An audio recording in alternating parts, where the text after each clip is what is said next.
I call the Education Finance Committee to order. We have a quorum. And Representative Sensimura is joining us virtually.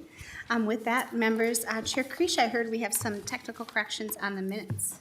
I do. Thank you, Madam Chair. So I'll move approval of the minutes with technical corrections. There's a couple of missteps when I said it was Representative Creech was moving Representative Dotseth and Representative Allen's bill. So I want to make sure that that is clarified. Thank you so much, Representative Creech. Members, with those corrections, technical corrections to the minutes, does anybody have any questions for the minutes of March 25th that I move before the committee? Seeing none, all those in favor say aye. Aye. All those in favor say no. The motion prevails and the minutes for March 25th with technical corrections are approved. With that, members, we're going to start with a brief update on the READ Act implementation before we dive into Representative Clardy's bill on the READ Act. So I would like to welcome Assistant Commissioner from the Minnesota Department of Education, Bobby Burnham, to the table. Please state your name for the record and proceed. Members, there are handouts in your packets as well. Thank you, Chair. Good afternoon. My name is Bobby Burnham, and I serve as the Assistant Commissioner for the Office of Teaching and Learning at the Department of Education. Thank you for having us today, and I look forward to sharing some highlights of the READ Act implementation to date. As you can see by the slide deck that we've shared with you, there's a lot of slides there. I won't be going through all of those slides, but felt that it was really valuable information for you all to have. So I'm just going to be skipping around a bit in this slide deck. And I am going to, I know that I have limited time, so I'm going to go fast. I'm going to start with this slide, slide 4, because I think it's important to set expectations for the size of this implementation effort going on statewide. This is a comprehensive, systemic reform effort. And we aren't going to see results overnight. So this slide kind of gives a visual of when we will have some data that shows the full impact of what is being implemented in the READ Act. So the kindergarten students today will take the 3rd grade MCA in the 27-28 school year. And so we will, if we continue to use I know it's echoing. If we continue to use, is that better? No? That'll be good. See if they did the same thing, maybe. Okay. Is the Zoom on your computer? Assistant Commissioner, just go ahead. We turned it down. Maybe that'll get better. Okay. So this slide basically shows a visual of the 4 to 5 year implementation effort and when we will see some solid data on the impact. Slide 5 really looks at the key systemic levers that are being implemented and districts are being supported in implementing, including that evidence-based science of reading, instruction and training, the universal student screening, the curriculum selection and the reading intervention selection and implementation, as well as all the valuable data we have collected and will continue to collect on the local literacy plans. Slides 6 through 10 really offer a picture of what our key activities have been in year 1, which was last year, as well as years 2, which we are in right now, and years 3 and 4. Also on these slides, you will see what key activities are the priorities for this implementation period, as well as what our implementation milestones are and what we are using for key progress indicators. So these 4 slides give you a picture of what we're working on right now, what we will continue to work on in years 3 and 4. Slide 10 shows just a little bit of data that we have on the key progress indicators that I just mentioned. We have 547 districts, which is 100% engaged in the professional development process by identifying their literacy contacts. So when we communicate with districts, we communicate with their literacy lead. We have about 300, well, this data is June of 24, so that number is going to look different as we move through the training. As of January 25, we have over 34,000 teachers requesting registration to take the training. And we have 450 out of 594 local education agencies with their district literacy lead identified, which was not required until August of 25. You can see there in the middle visual what the most used curriculum are right now, and just a little bit of data on the local literacy plan submission. I think the key to getting the local literacy plan submitted is the revised template that we've created and that they can do it online. Next June of 25 will be the first year that the universal screening data will be submitted by district along with their local literacy plans. Slide 11 just gives the training overview of phase 1 teachers as well as phase 2 and the para training that will be offered. Slide 13 gives you an idea of which of the 3 approved trainings teachers are taking. And so there's some important data there as well. Slide 14 will give you some data on the aligned curriculum and which of the highly aligned curriculum and partially aligned curriculums are being implemented in districts. So we are currently going through the process of reviewing intervention materials. That will be done by November of 2025.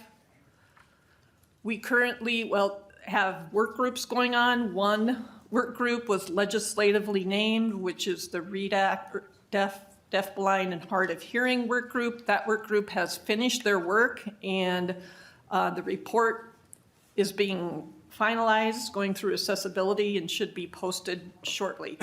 We also have an ongoing work group focusing on dual language immersion programs and what kinds of supports are needed in those areas. I think one point I want to spend a little bit of time on are the regional literacy networks. I think in my 40 years of education, I've seen a lot of things, and the networks we are setting up and the type of support we are providing districts and district literacy leads is phenomenal. I mean, and that was one of the first priorities. So you can see that each of the 9 regions, we have set up a literacy network in a Minnesota cooperative. And we have one literacy lead in each of those cooperatives, as well as a number of coaches. Now, I know many of us look, as I do on a regular basis, at the work that Mississippi has done. We are really grateful for the staff we currently have. Mississippi used state funds to put 90 literacy coaches in their most underperforming elementary schools. So we really want to make sure that we are giving schools and building the capacity of our regional literacy networks and get as much training and support at that local level as possible. And as a side note, I believe Mississippi has an annual appropriation to fund these literacy coaches at $15 million. Now, the specific goals of the regional literacy network, of course, is to strengthen that core 1 literacy instruction, and to create a sustainable, long-term system change toward structured literacy and evidence-based practices, and develop a network for school leaders to go to for support. I think that has been missing over the last 10 to 15 years, is that level and that framework and that infrastructure for district leaders to support their local programs. You can see what benefits that we have named, what the organizational structure is, and that it's a collaboration between the cooperatives. Carrie does some work in building the coaching capacity. And also, I want to just note that the framework that is being implemented by MDE through Compass and the Minnesota Multi-Tiered Systems of Support is a piece of this collaboration, is a very important piece of this collaboration. Some highlights that we're hearing, the trained from the leads and the coaches, the training and support of facilitation through the professional development has been extremely helpful. The training that Compass is providing for MTSS and the capacity building framework that Carrie is training on to build capacity for that coaching piece, and just building relationships with the districts in their region. We are in partnership. Some of the initial evaluation that we are doing for the READ Act comes in many forms. One is through focus groups, and you can see some of the comments here that we have been getting from the focus groups. They're very appreciative of the new system and the infrastructure. These next couple slides give you a high-level overview of the direction we are going with the evaluation of the READ Act. We are working closely with our data analytics and research division at MDE. We know that it is imperative that we have impactful data to show the results of the READ Act, and the evaluation will be ongoing. And just some preliminary data from the first year. Nearly all submissions reference the READ Act required PD and review and/or adoption of the science or reading-based curriculum has a positive, as well as districts and charter schools are really taking a deeper look at their current literacy practices to ensure that they are evidence-based. Some additional data on the initial qualitative analysis. What's going well is the data-driven instructions. So the requirement around that universal screening 3 times a year, and we are just getting some data back from the fall to spring universal screening, and also the strategic planning that the regional literacy networks have worked with districts to be very intentional around their development of local literacy plans, the inclusion of the MTSS framework, and some key next step is, again, increasing the use of data-driven practices, increasing the support to teachers, so it's that local level coaching component, and increasing the completion of the required professional development. And we are, I would say, about 90% through phase 1 training.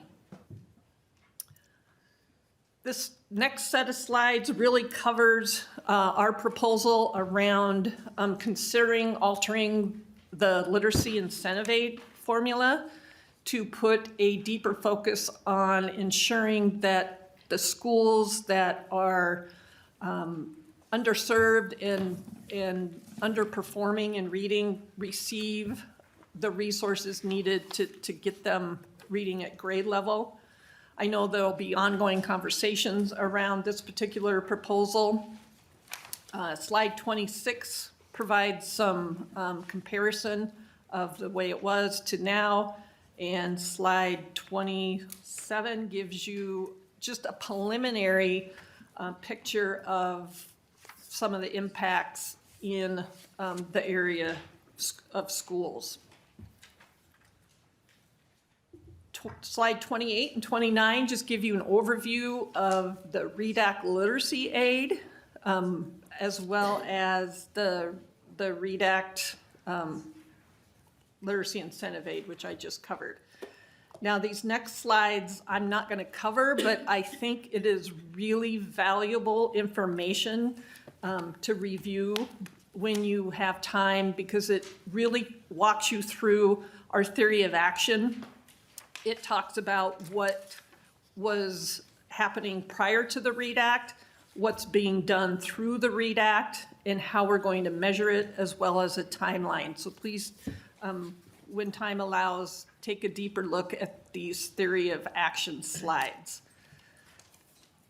And then the local literacy plan, we are really excited about the data we're getting from that submission and look forward to the student data as well.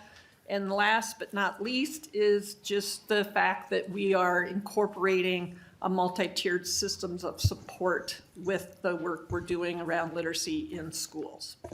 And with that is a really quick overview of the slide deck. Thank you, Assistant Commissioner Burnham. I think I'll bring it to the table for questions if members have any questions.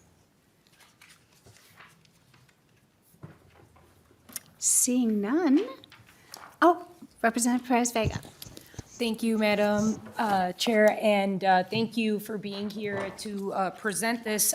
We've been speaking offline, just trying to work on the dual immersion programming. Can you answer as to why specifically the MCA screenings are only available in English with limited resources of non-English tools? Assistant Commissioner. Chair, Representative, are you referring to the universal screeners? Yes. Representative Perez-Vega. Okay. Assistant Sorry, Commissioner. Madam Chair, I'm so used to Yeah. spacing you. Assistant Commissioner. I believe that the reason for that is simply that there's not been the development of those screeners by the publishers for additional languages. Representative Perez-Vega. Thank you. Yes, follow-up, Madam Chair. I wanted to just kind of note that I would like to see how we can be supportive, especially as someone that is English as a second language, to go into a school system of the state requirements, and now being a mom to a child who is an English speaker in a dual language immersion program. I see the difficulties and the challenges that from the littlest early learners to our junior high to go through these screenings and tests without their native language is challenging being an English speaker to another language. So I just want the focus of like our state's Department of Education to say, we got to work a little bit faster on this. And I appreciate that the READ Act is a way that we can keep pushing forward to these, but that the conversations are, in particular this session, bipartisan to address these matters, and that they are considerate, and all of my colleagues who are working on this together, that our Department of Education has resources to these educational leaders that have been here for 3 decades long, that are coming from native languages outside of English, such as Spanish and Karen and Somali and all the East African languages. So I have to speak for my community and my district, and especially those educators that taught me how to read, because I want our state to catch up to that. So no further implications on any of this. Thank you. Thank you, Representative Perez-Vega, for bringing that up. Representative Green. Thank you, Chair. I appreciate that. And thank you, Deputy Commissioner, for the presentation. I have 2 questions or just thoughts about, I thought the Regional Literacy Network data that is in the presentation is really interesting. I have 2 questions. One is, do you know if all of the funds that went to support the Regional Literacy Network have been used or are in motion? So that's my first question. I'll let you answer that one first if you know that answer. Assistant Commissioner. Chair, Representative, I can certainly provide accounting for those funds. At this point, there is still funding in that Regional Literacy Network bucket that is being used to support the regional literacy networks, as well as the additional training.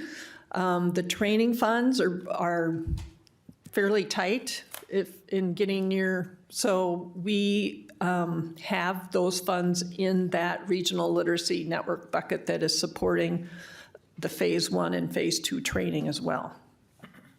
Representative Green. Thank you, Chair.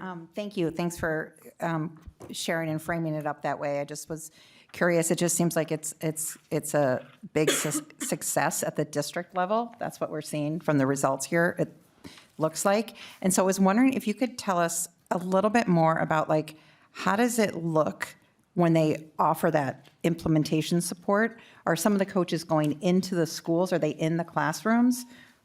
I just was trying to visualize what the coaching looks like. Assistant Commissioner. Chair, thank you. That's a great question. So the team at MDE and in partnership with staff at the Regional Literacy Networks and Cary have really combined efforts to listen to what the needs are of the districts and know through the conversations that are happening with those district literacy leads kind of the supports they are needing. So currently we have communities of practice going on. So all the district literacy leads participate in a community practice as well as the regional literacy network staff. And so initially the first year of support from the network to the schools was around developing their local literacy plan, using the new template and making sure that it provided the information that we all need to hear of how they're implementing their plan, and the ongoing universal screening efforts and how to use that data. So a lot of attention to data literacy has been spent, but they have monthly meetings, and I know that our state literacy director meets with every regional literacy network lead on a weekly basis, and they are constantly in conversation about what they're hearing from their districts to what is needed from the regional literacy networks to at the local level. So there's this communication feedback loop that is ongoing. And so once there's an area that comes from a district in an area of need, it gets addressed by that regional literacy network and their staff. Thank you. Representative Green. Thank you. That's really helpful to understand just how the literacy networks are impacting all the way down to the classroom. So I really appreciate that. I've spent a lot of time in the classroom seeing the READ Act play out and what it actually looks like in the classroom. And so I'm sure there's a lot of learning going on in that shared learning space. So I just really like this piece of the READ Act for implementation in reality. So thank you. Thank you. And then I have Representative Lee last on the list. Yeah, thank you, Chair. I also had a similar question about just what this use of coaches looks like at the school level. I don't know, you probably saw the article in NPR the other day about how like there were 2 states whose reading levels have rebounded since the pandemic because they use master teachers, right, in each of their schools. And so I was also curious how the coaches would work and you know, if they would work in this similar model as master teachers at each school. Assistant Commissioner. Chair, thank you. Representative, that's a really good question. Now, it's remembering that each of the regional literacy networks has a certain number of coaches, which are not very many. So right now, those coaches have been working with their local districts to build capacity up to implement the READ Act. Now, to what degree they are actually getting in classrooms, because they aren't assigned to a school. We just don't have that many coaches to assign to a specific school to get in classrooms to do the coaching. So we're working with the district literacy or leadership teams to do exactly kind of what you mentioned, looking at ways to make sure that if they do hire or have a literacy coach, to make sure that they have the qualifications and the training needed to have the impact that we need it to. So I think one of the bigger benefits of the Regional Literacy Network is consistency in terminology, in support. So everybody's kind of walking down the same path, going their own way, but using common terminology, common expectations. So, Representative Lee, any follow-up? Nope, that's it, thanks. Thank you, and actually, Representative Bonner just raised her hand, so just real quick, and then we'll move on. Thank you. I actually have a quick one and hopefully an easy one.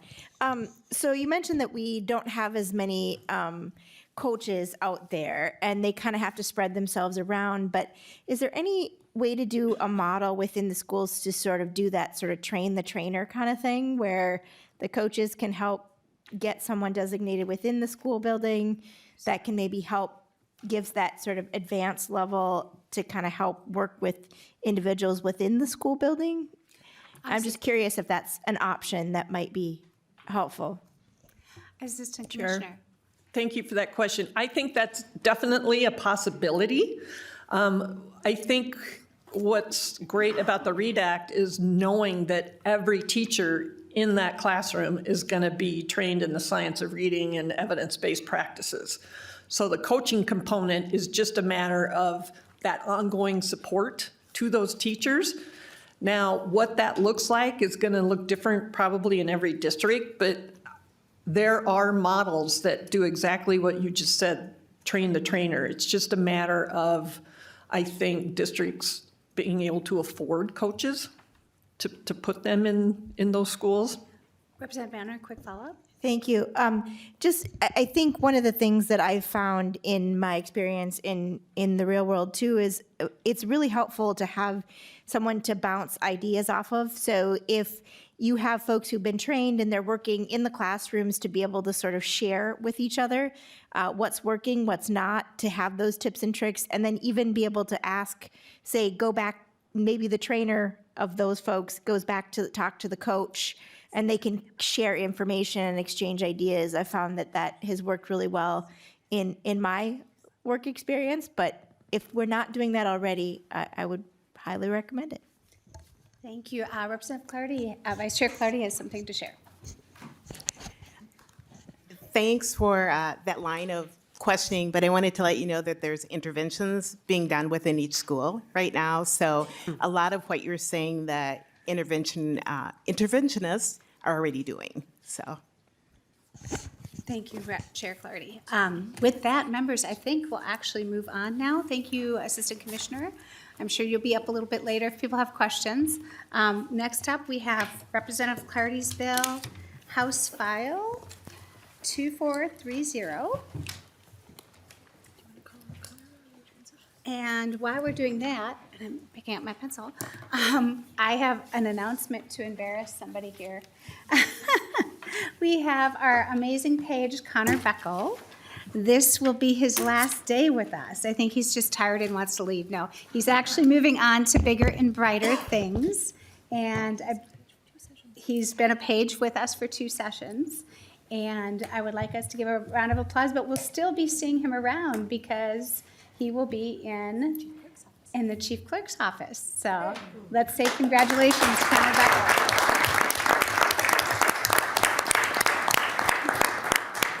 And no, your sister did not pay me to do that. All right. Representative Clardy, would you like to move your House File 2430 before the committee with the intention of laying it over for possible inclusion? So moved. Thank you, Representative Clardy. Go ahead and present your bill. Well, first of all, I want to thank the commissioner or the assistant commissioner for her presentation, and I'm going to actually ask her up here for to be one of my testifiers. So this bill is simply an appropriation bill for the READ Act training, for the training for the teachers. It's a one-time request, and right now we have it as a blank appropriation that is, of course, will be adjusted by our 2 co-chairs once negotiations happen. But again, the purpose of this is to fund teachers in training for the READ Act.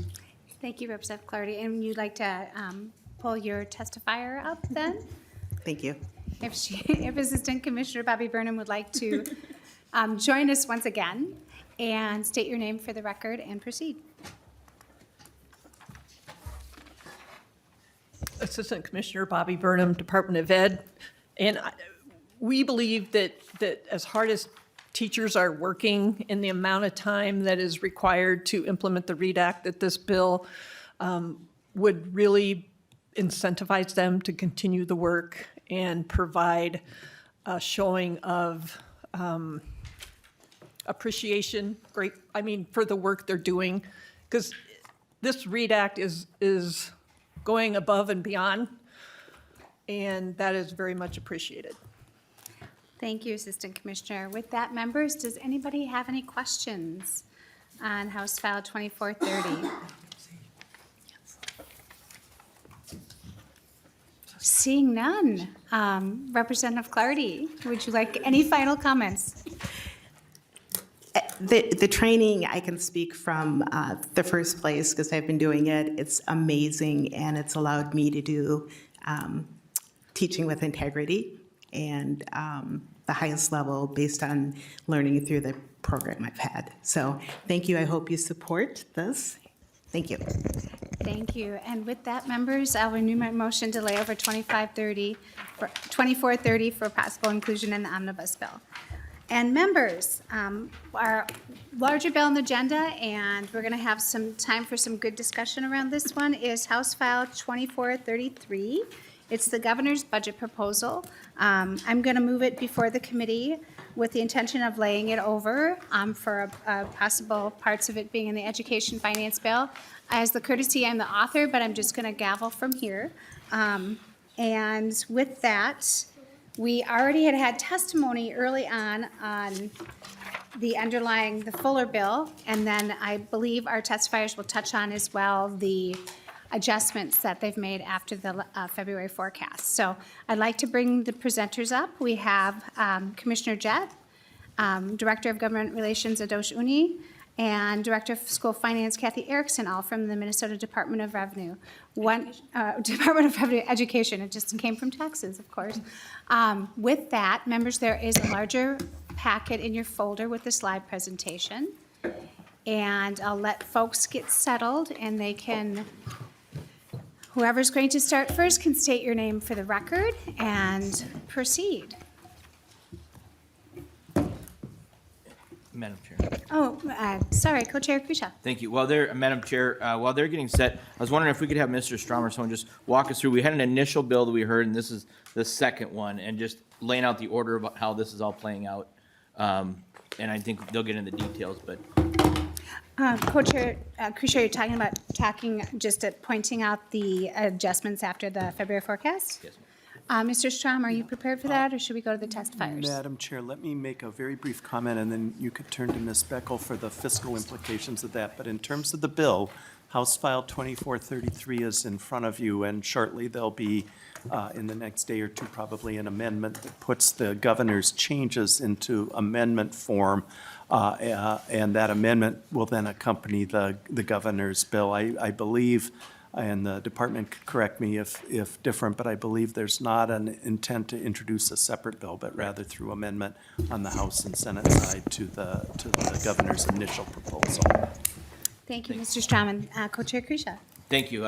Just that clarification was helpful, and just knowing that we have a DE coming to make the February forecast adjustments. Thank you, Co-Chair Kusha, and thank you for reminding me to have Ms. Beckel go over the spreadsheet. Ms. Beckel.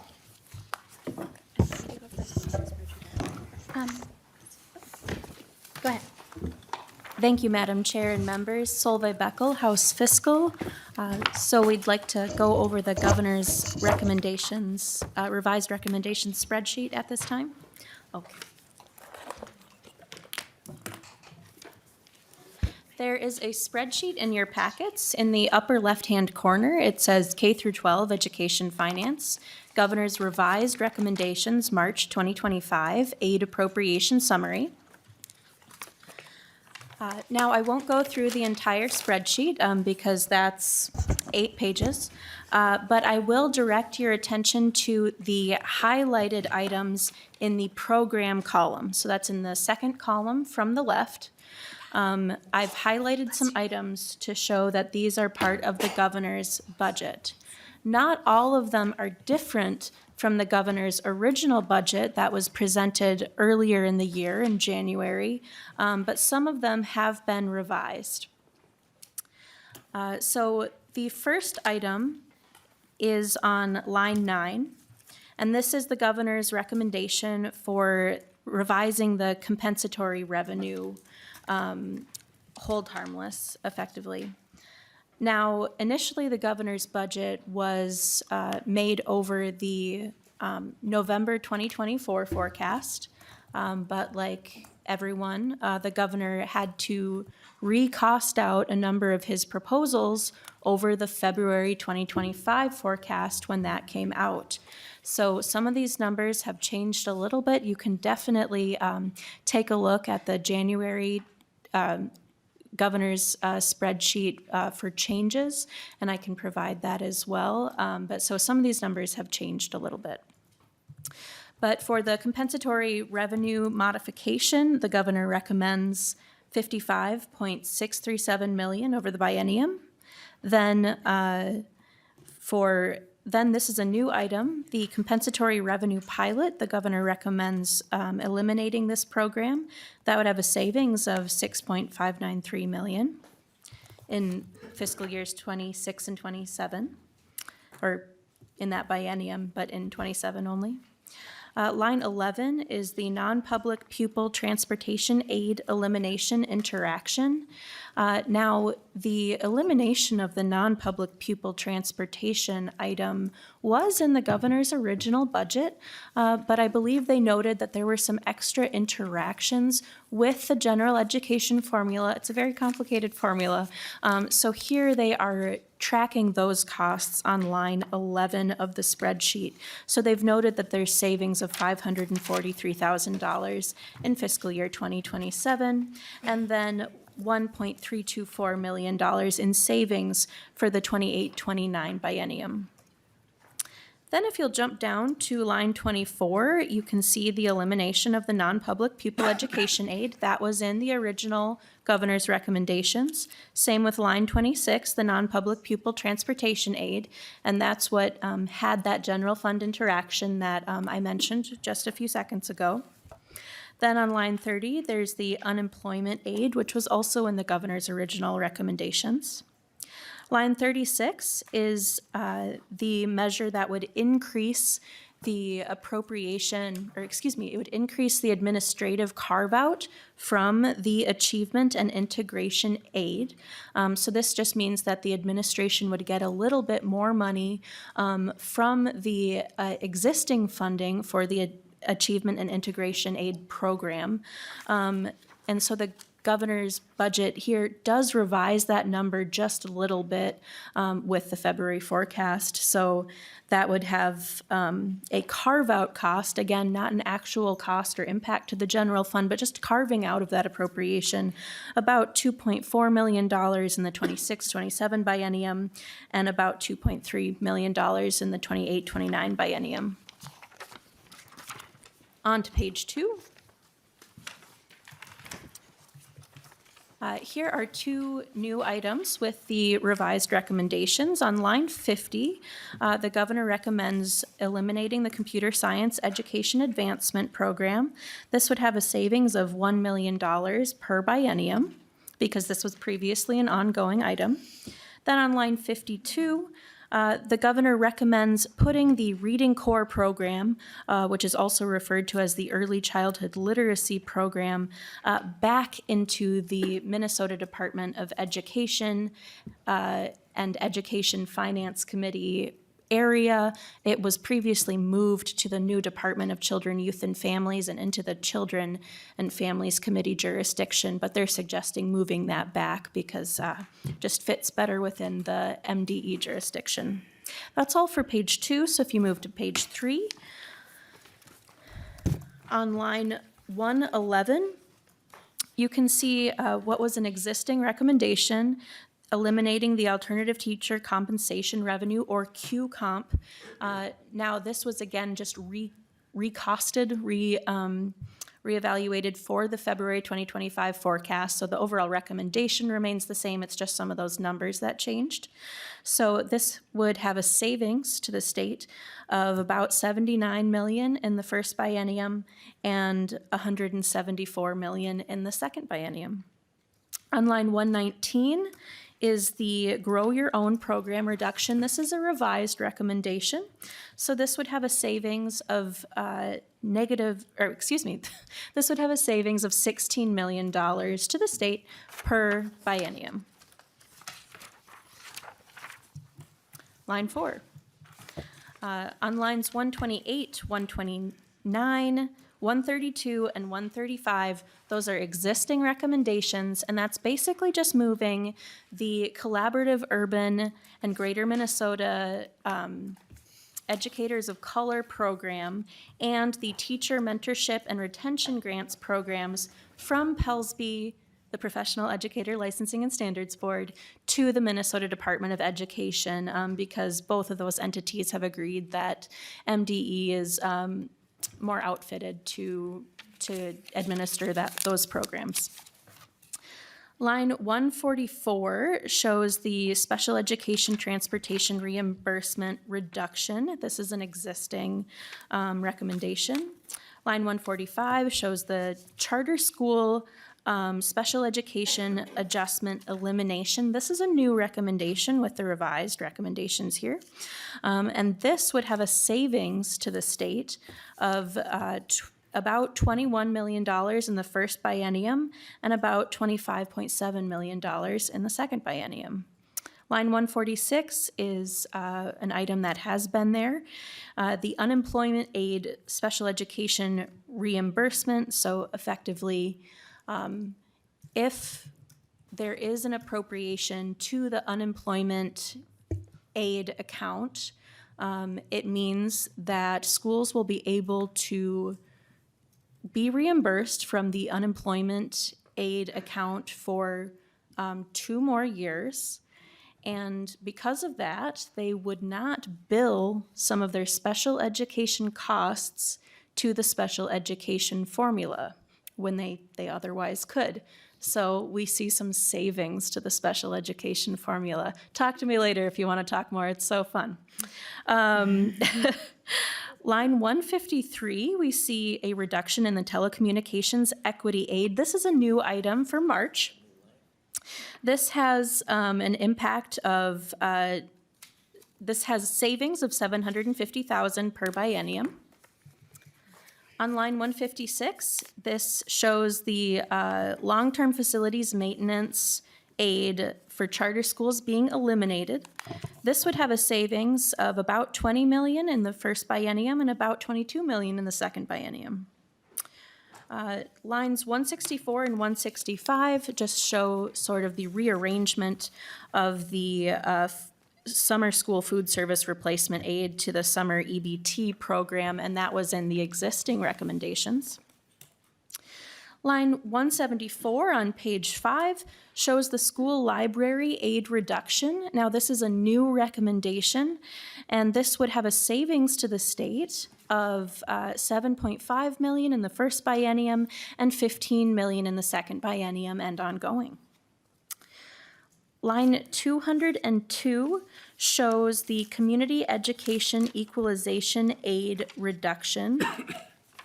Now, if I'm understanding this correctly, Mr. Strom can correct me, but I believe this would not have a significant impact to the funding of the program, but it would reduce the equalization aid, that is the property tax relief to various districts. But this would have a savings to the state of about $15 million in the first biennium and $15 million in the second biennium. Then I believe all of the agency recommendations that are on pages 6 and 7 remain the same as they were previously. So I won't go over those. And then page 8, again, just shows the transfer of the unemployment aid account from the appropriation to the special revenue fund, and then shows that there is expenditure authority from there. And that was an existing recommendation. And Madam Chair, that is the spreadsheet. Thank you, Ms. Beckel. Thank you for going over that. With that, I think we'll go to our testifiers, and then we will go to questions for the testifiers and also on the spreadsheet or anything else. So with that, who would like to start first, go ahead and state your name for the record and proceed. Excuse me. Good afternoon, Madam Chair and members. My name is Willie Jett, and I have the privilege to serve as the Commissioner of Education. The November forecast presented us with a critical challenge, and the February update sharpened our focus. How do we uphold our commitment to funding Minnesota's public education system on behalf of our students and educators, while also meeting our responsibility to balance the state budget? The Governor's 2025 education budget proposal aims to meet that challenge. It seeks to address a focused set of urgent and high-priority needs while offering a thoughtful approach to maintaining a balanced, responsible budget. I want to begin by directly addressing the proposed reductions. When I joined this committee in February, the Governor's budget already included proposed reductions to QCOMP, special education transportation aid, and non-public education aid. In light of the February forecast, additional adjustments are necessary.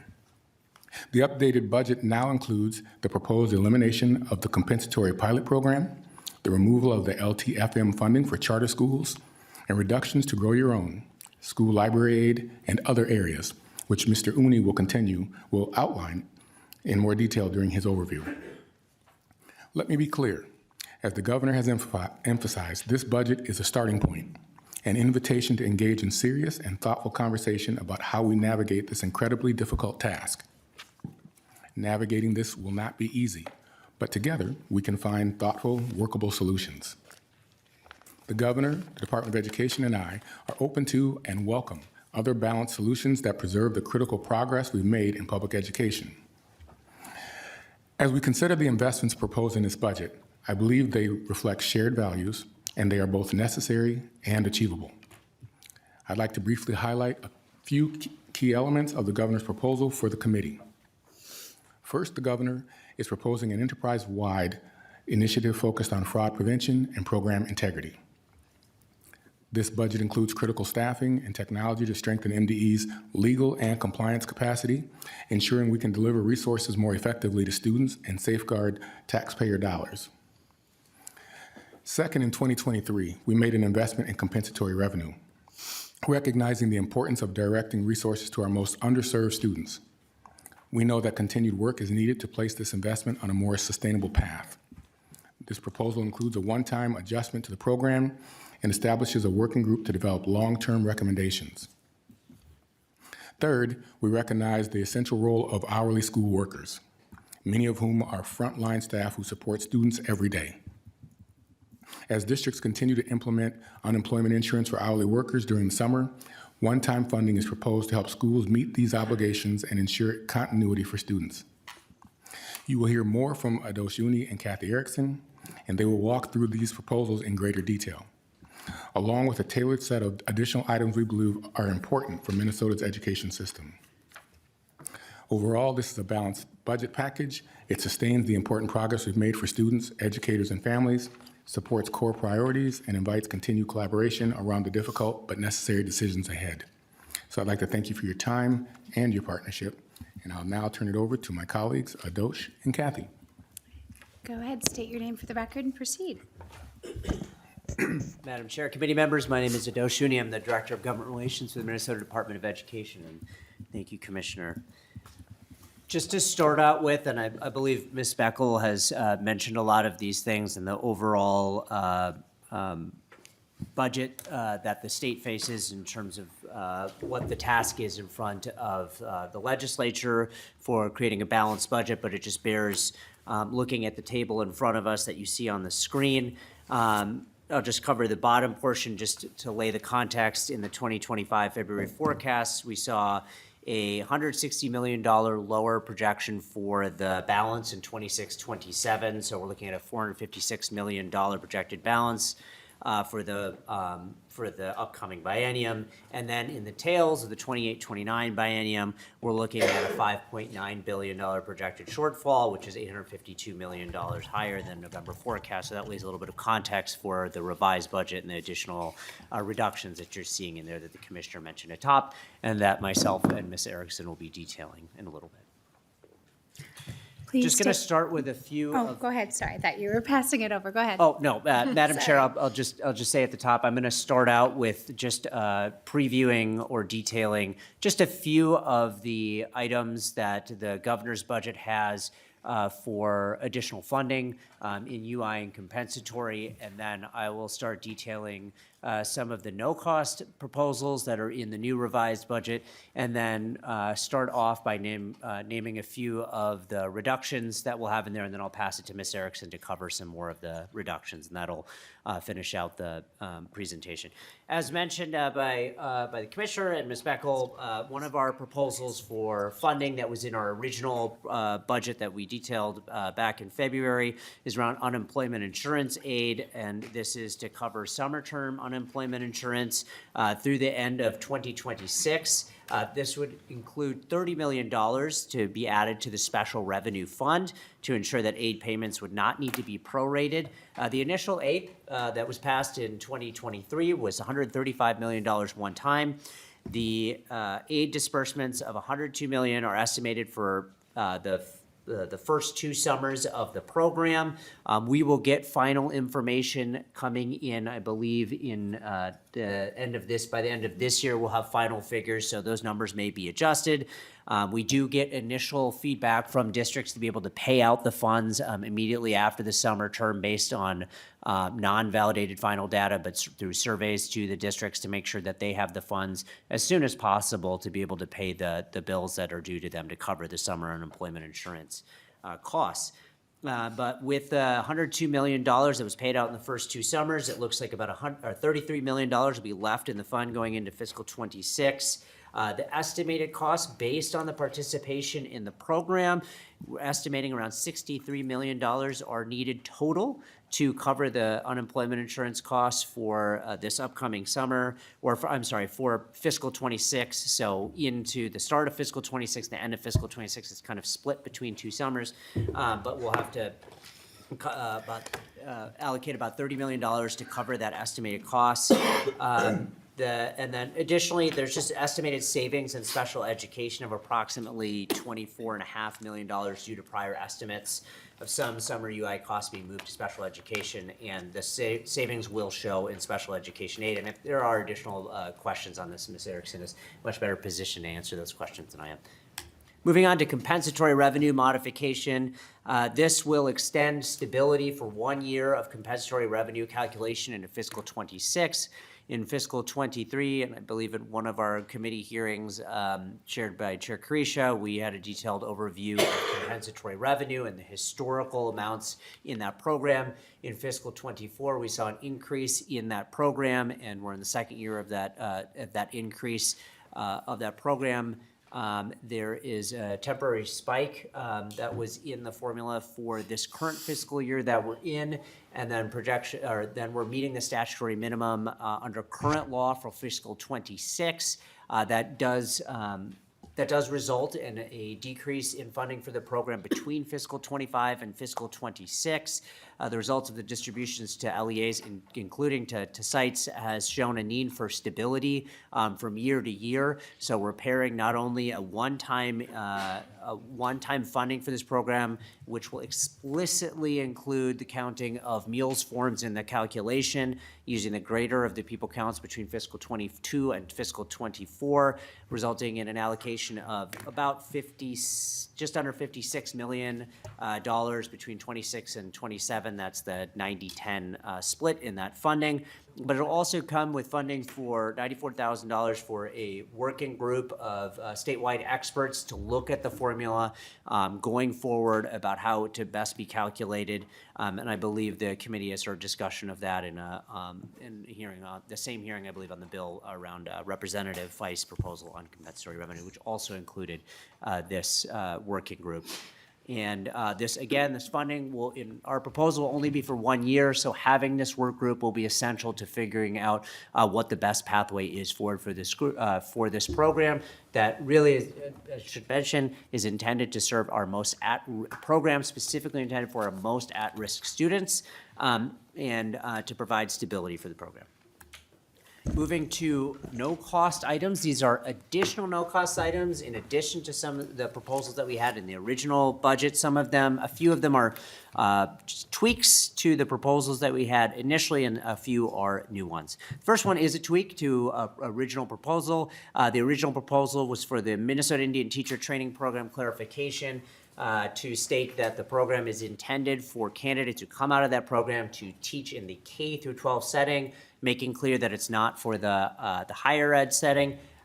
Inadvertently, in our discussions with our colleagues in DCYF, as well as some feedback we received during tribal consultation, is that this may inadvertently cut out educators who come out of the program to teach in the early education setting. So we just do a language tweak to make sure that it's clear that these individuals can teach in the early education to 12 setting, not in the higher education setting. Just that is excluded from the allowable participation after coming through the program.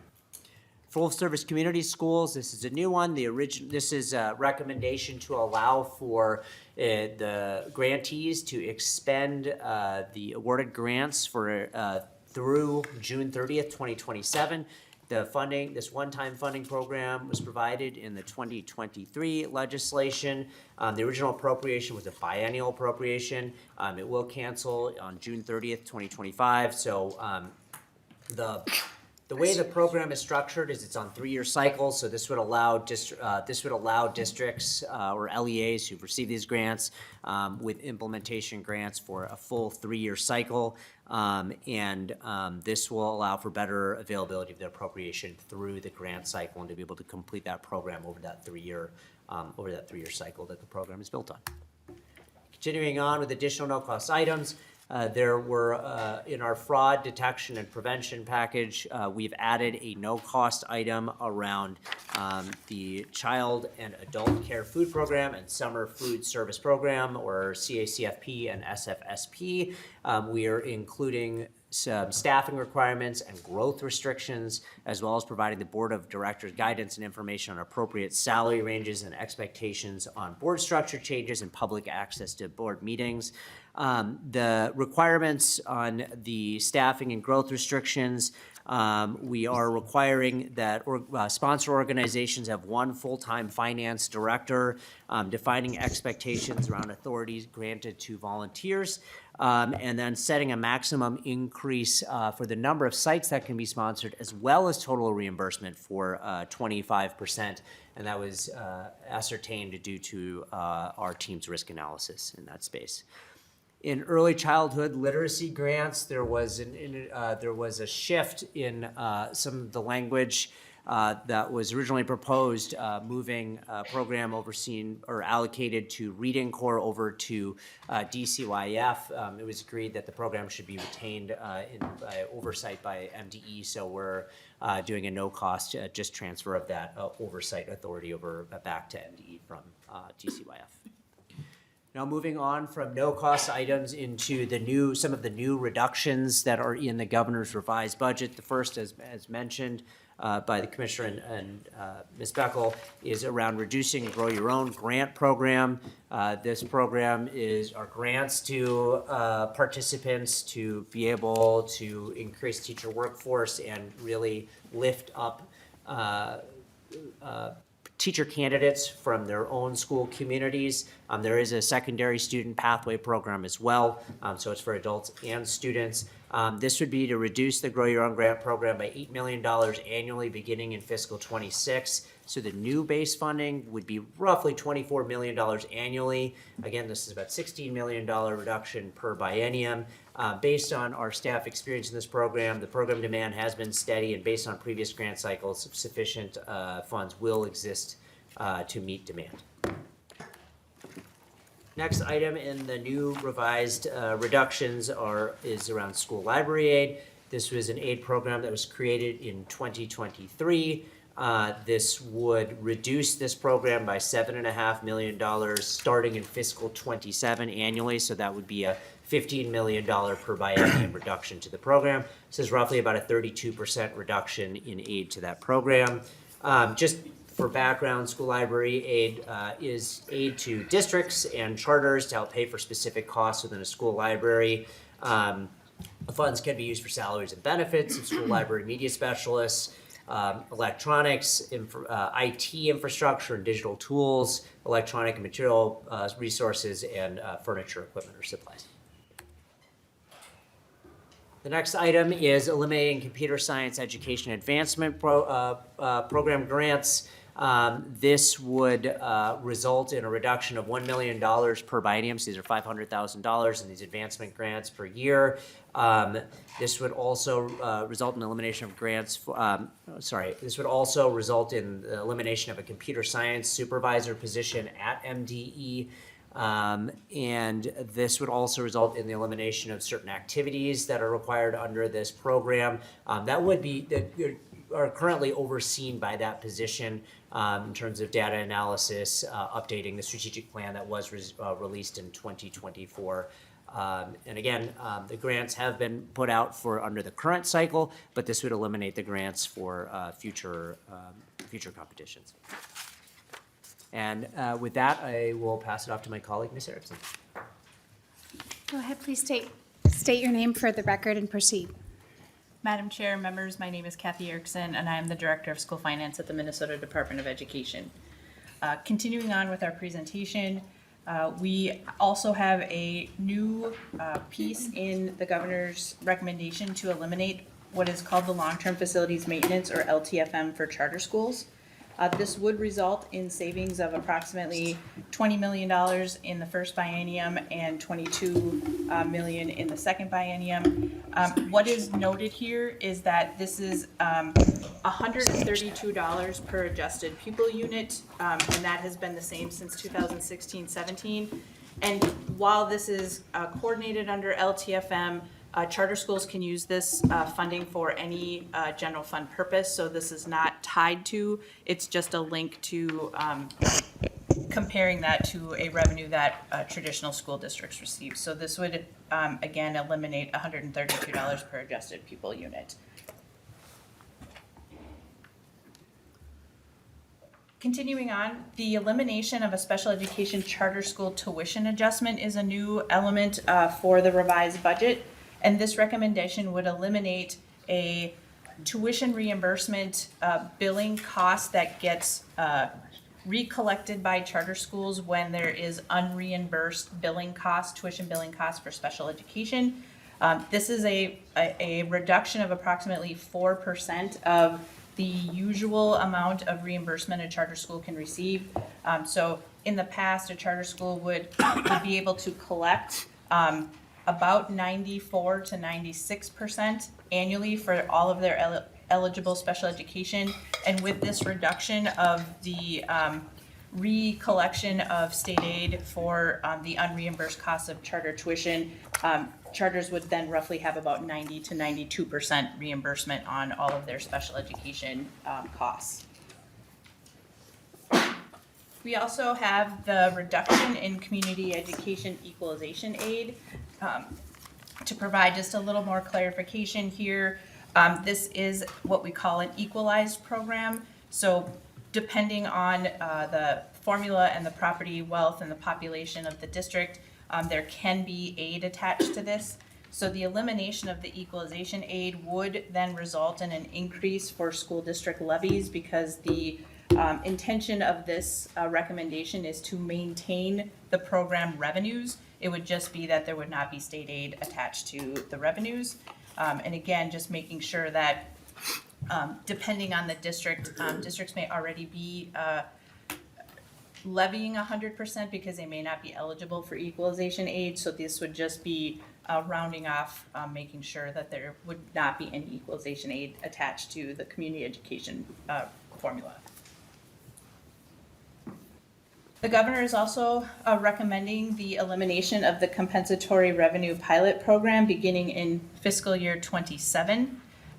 This was a program that began in 2005 with specific districts receiving a share of approximately 7.325 million per year or 14.65 million per biennium. Over time, it became a part of the regular funding, and you can see that the districts that were associated with this, with Anoka Hennepin receiving the largest share, and then the remaining districts receiving smaller shares, we can certainly provide those individual costs that are associated with each individual district. We also have a new recommendation to reduce some of our telecommunications equity aid. For those that might be familiar, if you are a district that's in a telecom cluster, your group can generate revenue that will support your telecom and E-rate program area aid. It is already being prorated at a pretty high percentage, so there is more requests than what there is for allocation. So this would just, again, reduce another 10% from this annual distribution for eligible districts who are eligible for the telecom equity aid. And again, this would be about $750,000 per biennium going forward as a savings to the state. And again, this program would offer individuals opportunities to be able to use this, but at a lower basis. Clarifying and updating for the non-public pupil transportation aid. This was discussed in February. We did do some additional forecasting for February so that you can see the results and a reduction in interaction of about $57.5 million in fiscal years 26 and 27, the first biennium, and an additional savings of $61.346 million in the second biennium. There would then, with the elimination of the transportation aid, that would also eliminate the obligations of school districts who would be providing or are currently providing that non-public pupil transportation.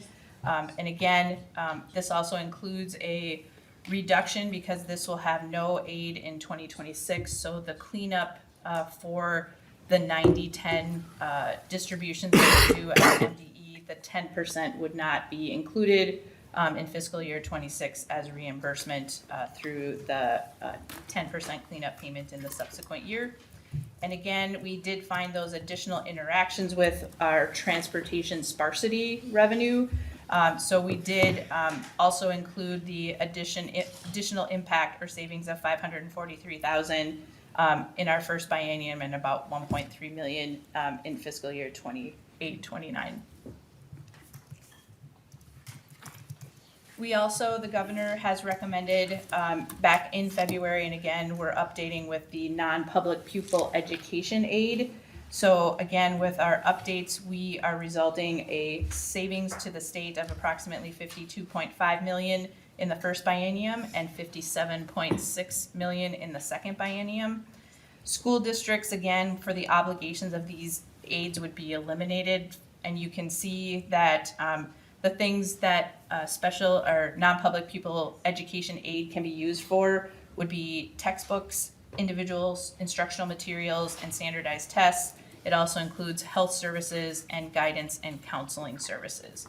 So the elimination would happen in fiscal year 26, and then these programs would no longer be required to be supported by the district in which a non-public resides. We also spoke earlier in February about the elimination of the alternative teacher compensation or QComp program. Again, we have updated repriced numbers for the February forecast. And again, this is going to result in savings of just over $79 million in fiscal year 27 because this is scheduled to be eliminated in 27, not in 26. So they'll have the 26 year as continuing on. And then again, almost $174 million in savings to the state in the second biennium of 28-29. There would also be a $40 million reduction in the levy going forward because of the timing of the levy interactions and the cancellation of the program. We do estimate right now that there's approximately 111 school districts and 71 charter schools and 1 intermediate and 1 education district currently implementing QComp. And this is a capped appropriation, so there are currently LEAs that are on the waiting list to join this, but it is currently fully spent out by the current number of LEAs that are participating right now. And again, the payable 26 levy, which is for fiscal year 27, that we're going to be doing this summer, will also then have a cleanup payment for fiscal year 27 as we're doing those adjustments on the levy. The levy is slower to action than our state aid, so we need to take the time to do that adjustment on this upcoming levy. And then if there are any remaining reserve funds, there is a reserve that was created in 2024 for unspent QComp revenue. If districts did not spend all of their allocations, they would need to be used for teacher incentive pay until the funds are exhausted.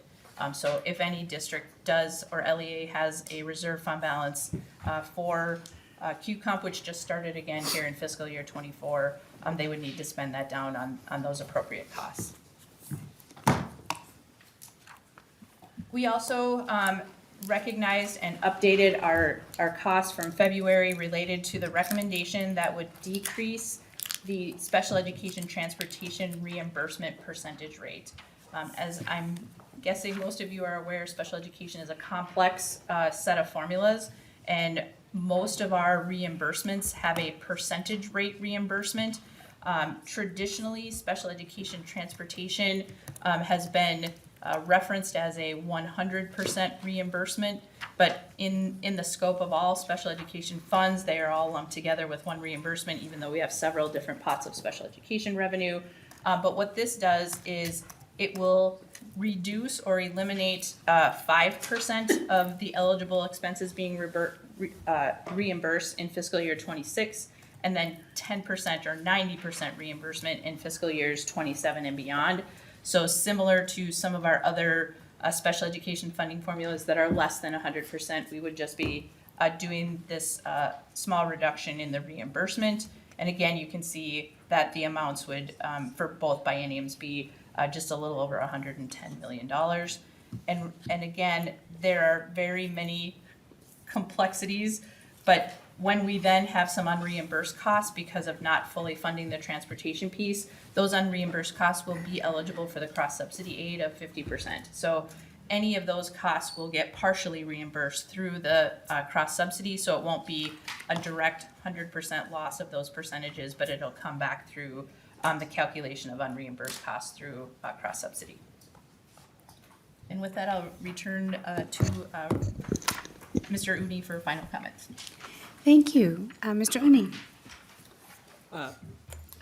Madam Chair, committee members, I don't have any prepared final comments, but appreciate the opportunity to come back and detail the governor's revised budget and lay out, as the commissioner said, the difficult but very important task in front of us and that the governor has had to engage in terms of determining how to put forward a package that meets the responsibility of balancing the budget and also trying to maintain the priorities that we have in terms of being able to lift up our students, our educators, families, and schools. Thank you, Mr. Uni. And as I said, I'm the author of the bill because we need to get all the ideas on the table. And I want to thank the governor for giving us some stuff to think about. With that, if you could just stay up there in case we have some questions. I've got a little list going. So Representative Engen. Thank you, Madam Chair. And I have a couple questions for y'all. Thank you so much for the overview. Do you know how much, approximately even, this is anybody, how much has cumulative student literacy decreased in the past 6 years since Governor Walz took office? I don't know who wants to take that. I'll start. Anybody? Commissioner, go ahead, Commissioner. Madam Chair, members, I appreciate the question. And to ensure that we provide the best technical detail, I'm going to turn to our team who can speak directly to that question or the specifics that you're talking about. I'm looking at our Assistant Commissioner, Bobby Burnham. Okay. Okay, Madam Chair, I do have. Well, Representative Engen, if you just wanted to make a statement, you could do Thank you, that. thank you, Madam Chair. But Representative Engen, can we also please stick with the budget? I know in will. the last 10 years, we also had COVID in there, so things can be odd. Mr. Uni, I see you raising your hand. Madam Chair, I'll just say this kind of as a blanket comment. If there are ever specific requests for data that we may not have on the stand, we're always ready to come back and provide that specific data. We can go to our Minnesota report card, which I know is publicly available, to look at statewide information. And that does include trend information on our MCA outcome data, but happy to come back and provide that and follow up an email with you directly, Representative Engen. Representative Engen. Thank you, Madam Chair. It's 19%. Do you know how many years it's been since this level of teacher layoffs has occurred in the state of Minnesota? Anybody? Representative Engen, it sounds like you have a point to make. Do you want to go ahead and just make it? Yeah. Because some of the issues, that's up to a school district on who they lay off. So Representative Engen, proceed. Thank you, Madam Chair. It's 35 years since we've experienced this level of teacher layoffs here in the state of Minnesota. In the past 2 years, I was going to ask you guys this, how many new FTEs have you had? The answer is around 50. The increase to your state budget, or I'm sorry, to MDE's budget in the past 2 years, I was going to ask if you guys knew that. It's 21%. I was going to ask how much you guys have overseen in fraud in the past 2 years. Or I'm sorry, 6 years. The answer is over $250 million. All of these we would never get answers to, obviously. You guys don't know them. That or you'd refer to somebody else who would say, we can get that to you off record, but I want to put it on the record. You guys claim that this is a serious discussion that the governor is wanting to engage in. I would say otherwise. I would say that this is an unserious discussion proposed by somebody who claims to be the education governor. Cuts to special education services, textbooks, and teacher pay is not a serious discussion, and I would prefer it if you guys could relay that message on to the so-called education governor. Thank you. Thank you, Representative Engen. We're off to a rip-roaring start. Representative Bonner. Thank you for that, Madam Chair. So I guess I'm going to start with a question and then a comment. The first is on line 50, I see that we've eliminated computer science education advancement. Can somebody, maybe the commissioner or Mr. Uni, please explain to me what the rationale is behind cutting that funding? Who would like to answer that? Go ahead and just state your name for the record as you're going to answer, so then that way we know who's answering. Madam Chair, again, Adil Shuni, Director of Government Relations for the Minnesota Department of Education. Thanks for the question, Representative Bonner. All of the reductions in the governor's budget, first of all, are a starting place for a conversation around what are different aid flows, what are different grant opportunities where we can see reductions that will get us to a balanced budget. I think the governor welcomes any ideas that come forward from the legislature that still uphold the core mission in our education for our students and our educators.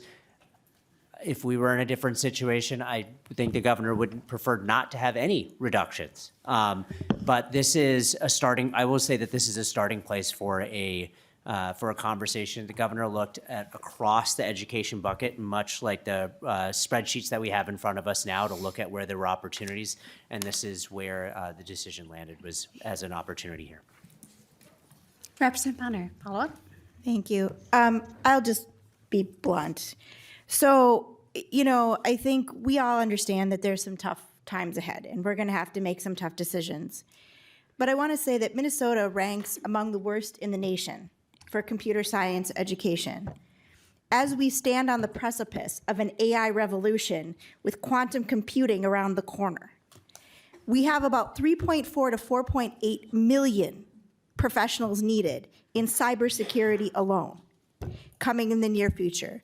We cannot train folks fast enough. I literally have a bill to allow a doctorate program so we can actually train cybersecurity professionals. You know, and I want to say that Minnesota wants to be a leader in the nation, we cannot cut skills that every student is going to need to be successful in the future. This is extremely short-sighted. If we're going to, our job in the schools is to prepare students for the future, and yet we leave out one of the biggest skills they're going to need to get along in the world, I find that really shocking when we're already this far behind. And I would say, I understand there's tough decisions ahead, but I would strongly reconsider this particular item. Thank you, Representative Bonner. I have Representative Hudson. Thank you, Madam Chair. I just have a comment. I don't need to phrase it in the form of a question. It's been said a couple of times during the presentation that this is a thoughtful budget proposal, and I'm sure it is. The question is, what is that thought? Like, what's the underlying thought that's driving these particular priorities for reductions and eliminations of certain funding? And there seems to be a theme, like as you flip through the presentation, it's charter schools are going to take a hit, non-public private schools are going to take a hit. We're going to exacerbate the existing inequities between school districts when it comes to per pupil funding. And all of these things are the exact opposite of what my school districts are calling for, who virtually everyone I talk to on the subject of education is asking for. What they're asking for is flexibility, sustainability, the ability to endure these tough times that we are sailing towards. And I really think that this kind of highlights the fatal flaw with our longstanding practice of funding everything in these categories, because then it provides us with the opportunity to, from St. Paul, determine statewide that entire categories of funding are going to disappear or be increased or decreased based upon our political whims, as opposed to empowering the people who actually are on the ground, who are serving their students, the teachers, the administrators, the school board members, to make decisions about how to best serve their community. If we have to make reductions, fine.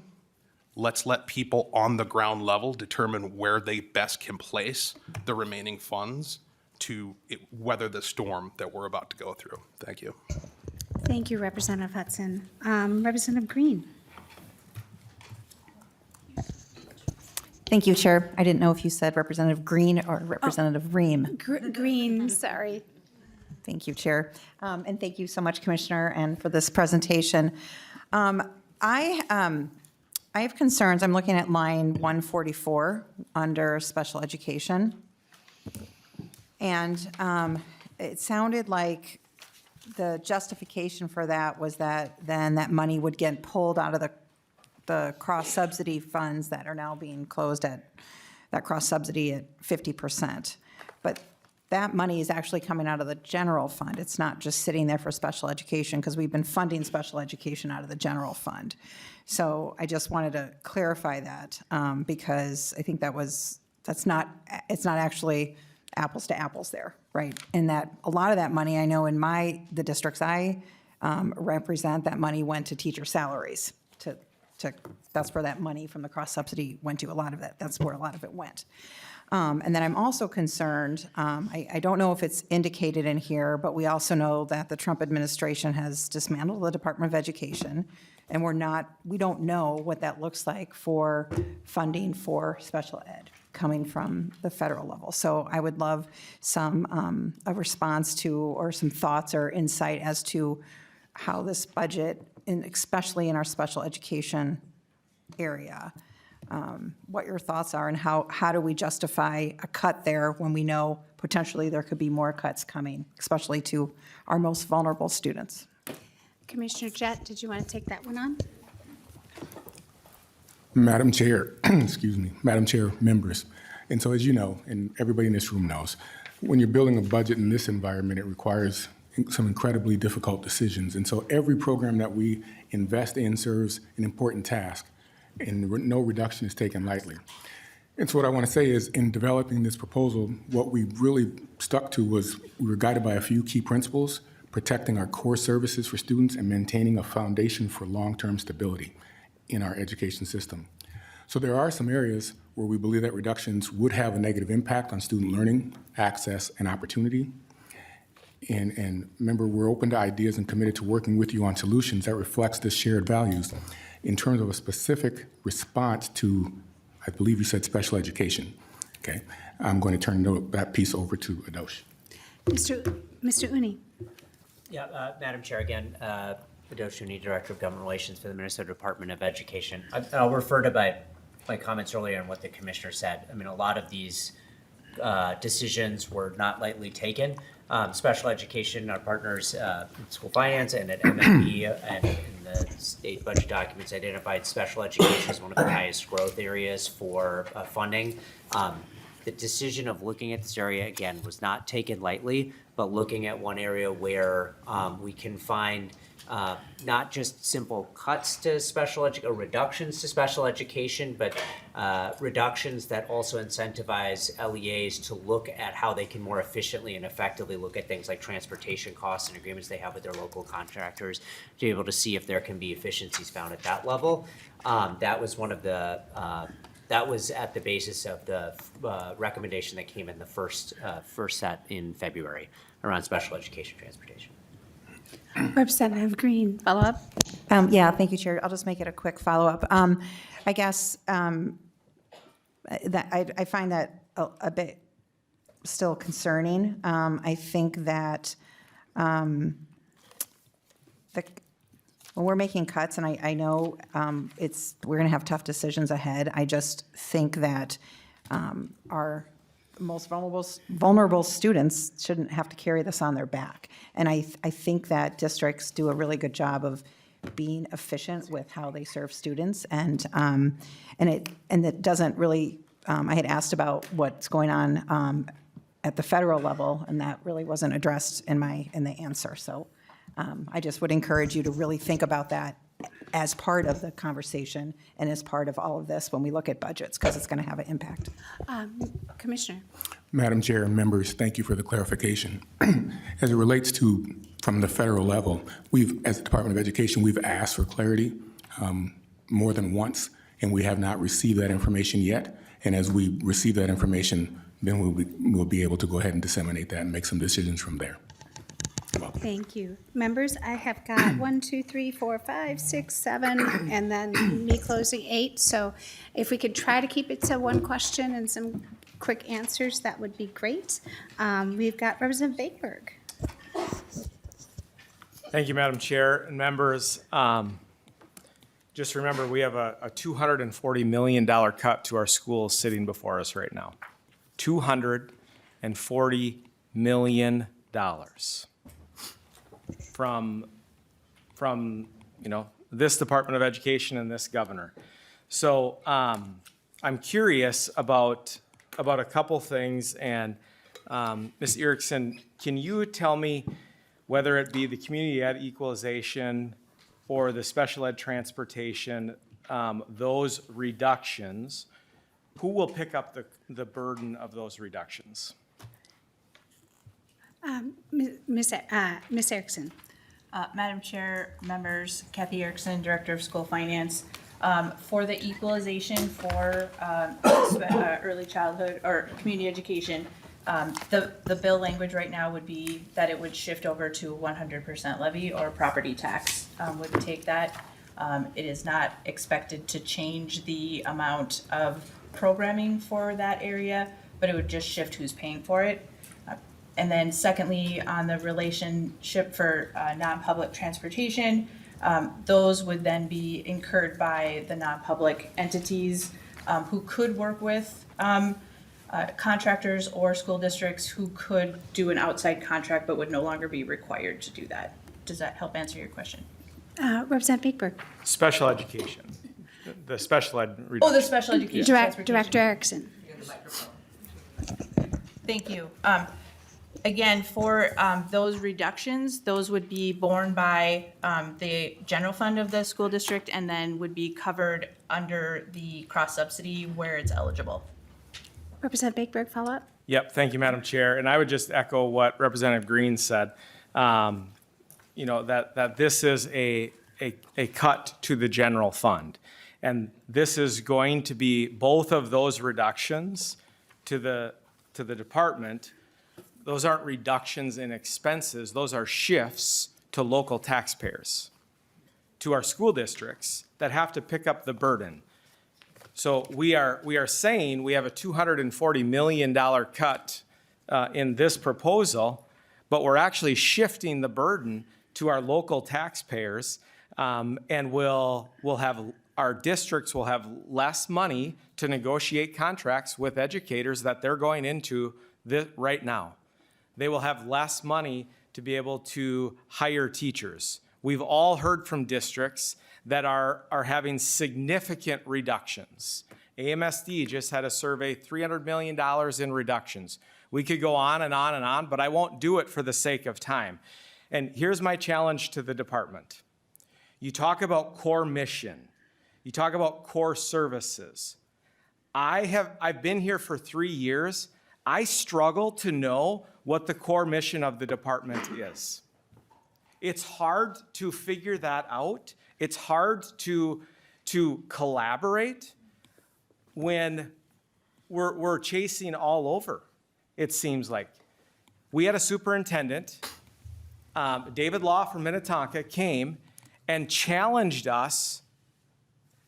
Let us just focus on what we're good at. Let us focus on literacy. Let's stop chasing all these different things. Commissioner Jett, you are a superintendent. You've been a principal. You've been a coach. You know that when we chase all kinds of different things, nothing gets done well. So I will meet with you at any time. The first question I have is, what is your core mission? What are you trying to accomplish? I know what mine is. I want to support our schools to be innovative. I want to provide them funding and flexibility, and then I want to get out of the way so they can do their jobs well to support our kids. Thank you. Thank you, Representative Bakeberg. I'll let a quick answer reminding folks, the longer you talk, the less your colleagues get to ask questions. Commissioner. Madam Chair, members, and Representative Bakeberg didn't ask me for a response because you were making a comment. But what I would say when you say, what is our mission from MDE? And during my tenure, this is my second year going into third, so that I'll make that personal. My mission, my vision, core values, providing access and opportunity for all students, no matter where you are in the state of Minnesota, no matter your circumstances. And with that, what I add to that mission is so that students, that their spirit, their core is embraced so that they feel good about self. That is mine, okay? And so I'm just saying that to you because we've had conversation before. And so just sharing that with others, that is Willie Jett, and I do believe that is the Department of Education, and that matches, and have had that conversation with the governor's office. Thank you. Thank you. Representative Mueller. Thank you, Chair Youakim, and thank you guys for your presentation. So I have two questions, and I'll just ask them right away. So off of what Representative Bakeberg said, we're staring at $250 million of cuts that are actually reductions for our schools that our schools will actually be using. So my question is, how many FTEs, what cuts are you doing at the department? Commissioner Jett or Mr. Uni? Excuse me. Madam Chair, members, that is a question, and I appreciate the question, because as Representative Bakeberg said, as a former superintendent or coach, but as a former superintendent and now the commissioner, what I've recognized, and I've asked myself that question, being that we're in these times. And so what I would say is, and I'll start out with, is school districts are responsible for direct instruction and local operational decisions. And this is just my own thought process that I've had with our cabinet. And MDE's role is to implement state and federal legislation that provides oversight and supports school systems statewide. One of the things that this department is we're focused on implementation and clarity and fidelity. And so we're responsible for ensuring these laws are enacted accurately, transparently, and consistently. And so this includes developing that guidance and offering training, providing technical support, and managing some required reporting. I do want to say that I recognize districts that pressure. We all recognize that, whether we're talking about Superintendent Law from Minnetonka, all the way up to Superintendent Magus in Duluth. And the final challenges districts are facing, we're in constant dialogue. And there's educational organizations that are sitting out in the audience that text and email and have us on the phone at all times with some of these things. And so I'm going to say our staffing decisions are based on the work required to fulfill the legislative mandates. You wanted to know specifically in terms of within MDE, some reductions that we've made. And I'm going to, Adosh has some stats and figures for you. Mr. Uni, very quickly, because I want to get to a few more members. Madam Chair, committee members, again, for the record, Adosh Uni, Director of Government Relations for the Department of Education. The cut that we have is in one of the new proposals, computer science education grants cuts a computer science supervisor position from the department.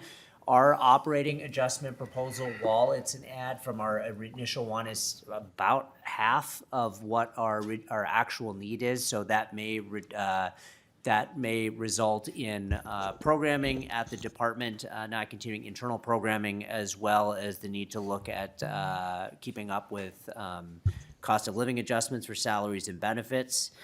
We do have a few FTEs transferring in to the department from Pelsby at no cost. That is because the programs are being transferred in from there, so that's just a shift over. There are an ask of for the governor's fraud and prevention program. There's 3 new FTEs in that program in our OIG, as well as our legal counsel office. Madam Chair, Thank very you, quickly. Representative Mueller. Real quick, I Yep, have. thank you so much. Well, thank you, I guess. I mean, it is true that you, out of all the reductions, as we say, that you are getting more, even if you say that it's half of what you actually need. I guarantee you our schools need the $250 million that you've decided to cut from them. I would also say, and this is something that could be fulfilled afterwards, but if you could please, or if Mr. Strom or any human in this room can fulfill this request, the $250 million cuts that we're looking at, how will this specifically affect our districts? If we could get district runs, that would be amazing. And with that, Madam Chair, I appreciate it. Thank you. We'll try to get that information for you. We got Representative Lee, and then Reimer, and then Krisha, and then me. Great, thank you, Chair. Okay, so I have 2 points. It seems like based off my colleague's discussion earlier here, and also what the department has said, that this is kind of like an opening position. I'd also like to remind us as a member of the tax committee that we also have the power to raise revenues, because it seems like there's a very bipartisan agreement that these cuts to the education budget would have a really adverse impact on our schools and our school districts. And, there's mention of this shift going on to local taxpayers. And so I would just mention that as a member of multiple tax conference committees, right, there are many provisions of revenue raisers from that would raise revenue from corporations which made record profits during the COVID pandemic that we could look to. There are a variety of revenue raisers we could look at. And so, if folks are upset about this cut, you should talk to your legislators, talk to the governor about considering revenue raisers, right? Because that's the other side of this. If we don't want to have cuts, we will have to find the money somewhere. Second point. Computer science. So that was an initiative that I pushed last session just based off of work previously in my other life in Congress. And so I appreciated the overview from Mr. Uni earlier about, also cutting this one FTE position at the department, and that meaning that none of this work to create some sort of foundation across the state would do. So I'm curious if these, I guess if MDE has a plan to have another position absorb these duties, or are you just going to stop doing this on a systemic level at MDE? Mr. Uni. Yeah, Madam Chair, Representative Lee, the revised budget would accompany with elimination of the program activities. That includes data collection and analysis, the responsibility to have ongoing updates to the strategic plan. Representative Lee, My apologies, okay. Madam Chair, Representative Lee. And these are ones that are specifically overseen by that computer science supervisor position. Those are tasks that would not be able to be absorbed by current staff.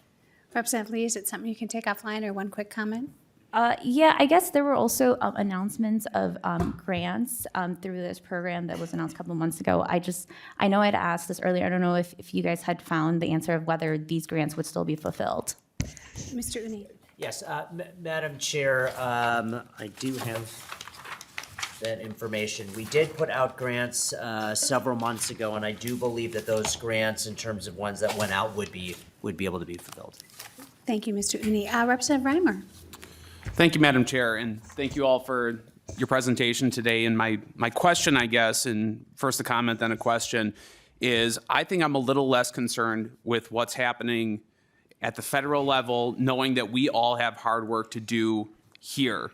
And I think from a public perception standpoint, the fact that we have the governor right now doing a nationwide tour as we stare down the barrel of these cuts and a $6 billion deficit, and he's actively disparaging stocks that are part of our teacher pension fund. And my question is, understanding that you all have a hard job to do right now, is what is the governor's ongoing engagement in this conversation? Obviously, we have a budget here right now that we're looking at, but Commissioner Jett, for you, how often are we in communication, or you all in communication with the governor on these specific cuts? Because I look at this budget and I think it's cruel. I think it's cruel. I'm getting calls from a charter school in my district who's hemorrhaging already, who does great work. I'm getting calls from Chisago Lakes schools right now, and they're hemorrhaging teachers after we had supposedly made historic funding this past session. So Commissioner Jett, my question is for you. What does the ongoing communication look like with the governor? Thank you. Commissioner Jett, then Co-Chair Krisha, and then I'll close.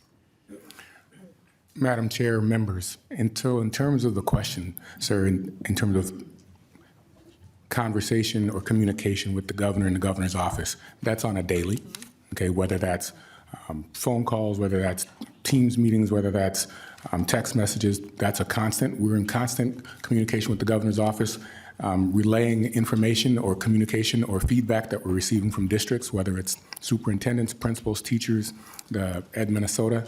Again, these are trying times, these are difficult times, and I want to reiterate that this is the starting point in this conversation, and none of this is easy, but in terms of directly answering your question, on a daily. Thank you. Co-Chair Krisha, you get 2 minutes, I'll take one, and then we'll be done. Thank you, Madam Chair. And first of all, let me start off with Chair Youakim. I know this is not your plan or your bill, and I appreciate you bringing it forward with your name on it, because that courtesy is extended to the governor. So that proposal needs to be heard. With that, members, just a couple closing comments that I have. Yes, when we look at this, the response of the $240 million cut that we have in front of us from the governor comes way back from the Walls deficit that he put into place that we saw first forecasted in November. So that's where this originates from. And with that, the $240 million proposal that we have eliminates teacher Q-comp, it eliminates special ed transportation, non-public aid, funding for charter schools, and increases funding for agencies. Members, I'm sure you've all gotten these. This is a stack of the hundreds of emails we've gotten. I would highlight one of the things that I got from one of the teachers, and I talked to her. These negative impacts will lower teacher morale for students, increase challenges for peers in the classroom. We will lose vital staff, class sizes will increase, education quality will decline, and staff burnout will increase. This is not savings, these are reductions, and they have real results. With that, members, what we're also not hearing this bill is talking about the greater needs of long-term facilities, equity revenue and levies, as well as the pensions that's being left off, and the fact that we could be and we should be reducing some of the nonprofits out there that there's money sitting there that could be going for other educational needs. So with that, I heard in here one of the ideas behind the transportation is to allow LEAs to negotiate locally. Well, why don't we allow them to negotiate locally by moving all of their funds? If we can trust them to go renegotiate and get better rates, let's also allow them to figure out how to use their funding the best they can. With that, members, remember, the only person here in this room talking about cutting the education budget is the governor. And it's a $240 million reduction that has pieces and consequences. So it's a starting point, but it's also a very, very difficult starting point and a painful one. With that, members, one thing I would just say to the governor, and I wrote this while I was sitting here, when the governor gets back from Texas, if you want to put this sticky note on his fridge, it says, the milk is expired, and we should talk about the education budget. And with that, I'll leave you this, Commissioner Jett. Soulier is going to be our hockey goalie for the UConn game, so let's see if we can get to the Frozen Four. Thank you. Commissioner, you're going to have to forego your closing. We have to be done, and I wanted to say something briefly as chair. We'll be back again on Tuesday, and you can get the update from Representative Chair Krisha when it gets posted, but I have some numbers too. $2.2 billion, that's what we invested in the 2023 session with $3.2 billion in the tails. We got the largest tails target. Our districts were hurting from 20 years of underfunding. We just filled about a third of the hole. They still need help. So this is hard because they're just starting to catch up. But I know we can do hard work, and I know we have a lot in common, more in common together in doing this work, and the sooner we get to the table to do it, the better. Unfortunately, we're facing some unprecedented times at the federal level with dropping GDP and increasing inflation because of some decisions being made there, sometimes on a Post-it or the back of a napkin. So members, the sooner we get together and get this done, the better our districts will be and the better our students will be. So with that, members, we are adjourned.